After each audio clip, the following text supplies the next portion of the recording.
সূর্যর বাবা বিশ্বনাথ এবার দীপার কাছে হাত জোর করে রিকোয়েস্ট করলো সূর্যকে ডিভোর্স দিতে, কারণ সূর্যকে সে চারুর সাথে বিয়ে করাবে। দীপা ভেবেচিন্তে ডিভোর্স পেপারে সাইন করে দিবে, কারণ দীপার জন্য সূর্য কোনোবারই অসুস্থ হয়নি। এই সবকিছু দীপা চারু এবং সূর্যর বিয়ের আগেই সকলের সামনে প্রমাণ করে দিবে। বিশ্বনাথ সূর্যের সাথে চারুর বিয়ে দেওয়ার জন্য সবকিছু তৈরি করে নিবে এবং সঠিক প্রমাণ সঠিক সময়ে নিয়ে দীপা হাজির হয়ে যাবে। হ্যাঁ বন্ধুরা, এমনটাই দেখতে পারবেন অনুরাগের ছোঁয়া নাটকটির আগামী পর্বগুলোতে।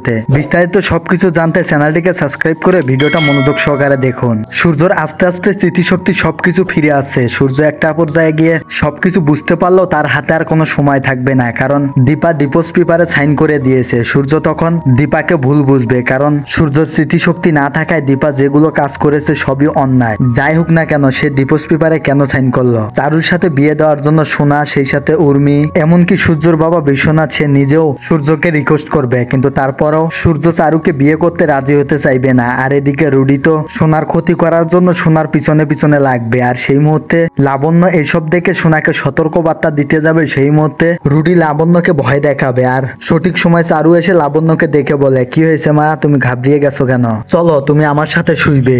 এরপর চারু লাবণ্যকে নিয়ে শুয়ে পড়লে চারু তখন ঘুমিয়ে পড়ে। লাবণ্যর কোনোভাবে ঘুম আসছে না। সেই মুহূর্তে রুডি চারু রুমে গিয়ে চারুকে অজ্ঞান করে ফেলে এবং লাবণ্যকেও অজ্ঞান করে ফেলে। শুধুমাত্র লাবণ্যকে নিয়ে ওখান থেকে নিয়ে গিয়ে লাবণ্যকে একটা রুমের মধ্যে আটকিয়ে রাখে, যার কারণে সকাল হলে লাবণ্যকে সকলে মিলে খুঁজলেও কোনোভাবে লাবণ্যের দেখা পাওয়া যায় না। সেই মুহূর্তে উর্মি বলে, ওই মেয়েটা তো আজকাল দীপাকে অনেক বিশ্বাস করতেছে, হয়তোবা দীপার কাছেই চলে গেছে। উর্মি দীপাকে ফোন দিয়ে বলে, তুই আবার লাবণ্যকে নিয়ে গেছিস কেন? দীপা তখন একদম ঘাবড়ে যায় এবং বলে, কি বললি? আমি লাবণ্যকে নিয়ে আসবো কেন? লাবণ্য তো তোদের ওখানে আছে। কেন, লাবণ্যের কিছু হলো নাকি? উর্মি তখন বলে, কি বলিস কি, লাবণ্যকে তো খুঁজে পাওয়া যাচ্ছে না। হ্যাঁ বন্ধুরা, এমনটাই দেখতে চলেছেন অনুরাগের ছোঁয়া নাটকটির আগামী পর্বগুলোতে। কেমন লেগেছে কমেন্ট করে জানাবেন এবং পরবর্তী ভিডিওতে দেখা হচ্ছে। বাই।